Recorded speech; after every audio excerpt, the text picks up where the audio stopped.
metropolitan area, often referred to as the DMV, is best known for its magnificent structures, such as the White House, the Washington Monument, and the United States Capitol.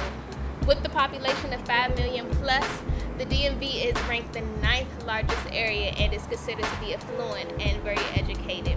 DMV is making a name for itself by housing producer and singer J.C. Chavez, pop musician Maya Harrison, hip-hop artist Wale, and the list goes on.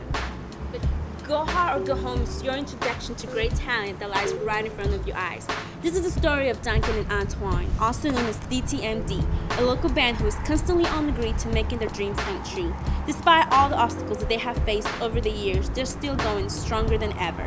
But when it comes time to stepping up into the mic, they either gotta go hard or go home. Yeah, this is where the formula came from. I'm not your average MC. You know what I'm saying? Like, yeah. Always keep this in the spot, EPMD. Yo, EPMD, I would say, what? Of course, Slumville. Anyone who's ever kind of like listened to JD or, you know, Slumville can tell the influence is heavy. Just PG too, just the area. You know what I'm saying? I try to represent the local teams or any, just put DC on.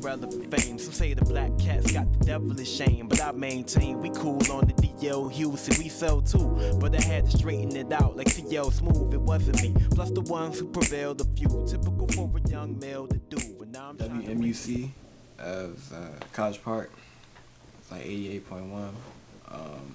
DJ Boss Player. Yeah, Boss Player. Yeah. We need to raise this level up. Like, where are you from exactly? Yo, Largo, and where are you from? Cheverly. I'm from Silver Spring. That's all DMV right there. Right, yep. So we need to raise this area up. You know, y'all doing real stuff. We gotta bring that to the forefront. Right, well, you know, I feel like as long as it's quality.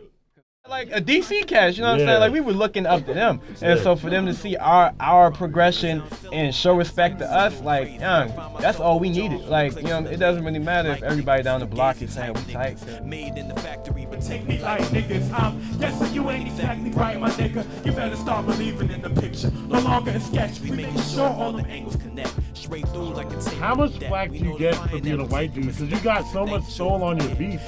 Like, I was like, I'm just being honest. I was like, this is a white boy, but you get respect though. So what is that like? Honestly, it hasn't been that bad. I mean, a lot of people seem surprised at first, but I think it's actually an advantage in some points. Okay. All right, you ready? All right, Twan, one half of DTMD, the MC, motivational speaker. So your rap name is Twan. I mean, yeah, it's just me. So you just going with your regular name? Yo, man, my mama named me Twan, call me Twan. So that's your reason? You just want to keep your real name and you just want to keep it like that? You know what I'm saying? I ain't gonna hide behind the alias. I'm really horrible at picking names. I was like the Enigma. I was gonna be No Questions. I mean, you know, I've heard some pretty bad rap names in my time, but Malcolm Sex. Twan worse. Malcolm Sex. Malcolm Sex. I was gonna wow.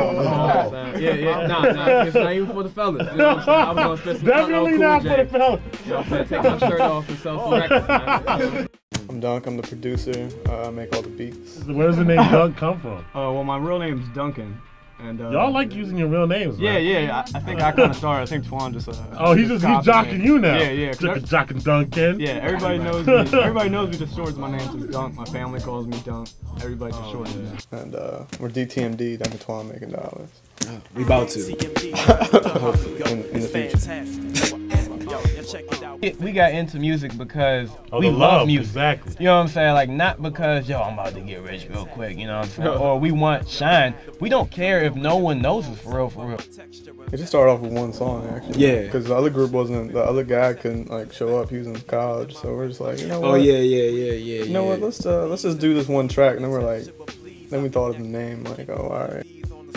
I used to record songs in 7th grade, like on a computer mic. Yeah. On my parents' computer, like, after school, like.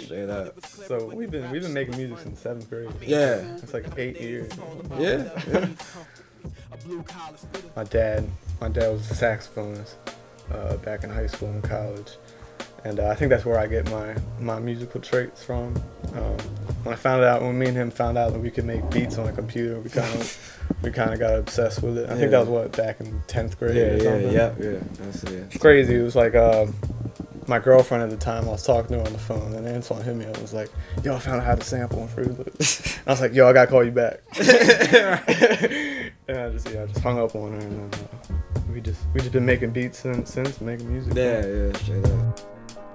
My father was like in the band coming up, so I mean he always had an appreciation for music. My mother, same deal. She would just play like anything, like some Erykah Badu, D'Angelo, Bob James.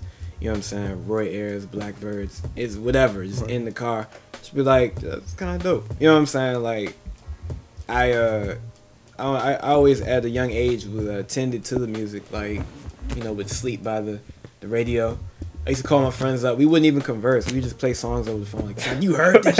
That was file sharing before, file sharing. You know what I'm saying? Putting the phone up to the speaker. Right. And that was a phone call. It was wasting people's money. I had like a $500 phone bill.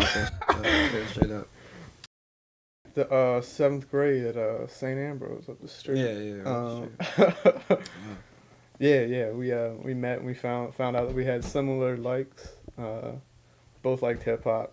Twan like the New York shit. I was listening to Pastor Troy and Cash Money. It was all dope. I was big into Southern music, like I'm talking about Big Timers, Wow. Pastor Troy. What? Pastor Troy? Like those were my big, like that's who I played. And then Antoine's the one who put me onto the Nas, the Gangstar, and all that. And I kind of went from there. But I have no problems with going, doing Southern beats or any other type of beats. I do any type of beat. But right now I'm definitely in like, as people would put it, the conscious lane. We just start going from there.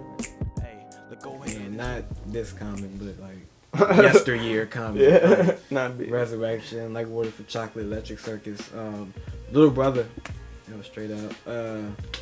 Slumville, just like people who say they're not lyrical, but I love them to death. They were like the coolest people in rap to me. Like JD was one of my favorite rappers and producers. Blue. Blue.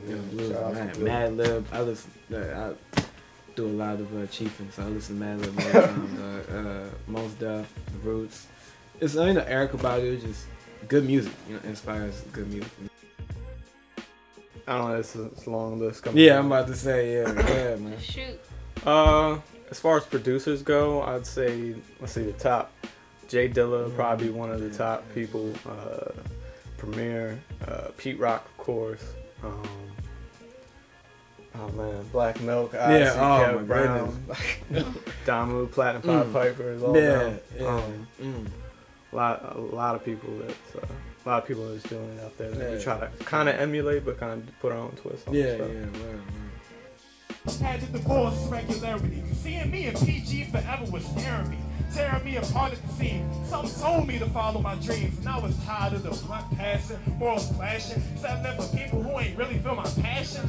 I knew I had to go another place. I was on my way to being just another face, so I bumped it. I think we're a couple years off, but as far as this year, we're definitely trying to build ourselves a resume. We have the EP that dropped.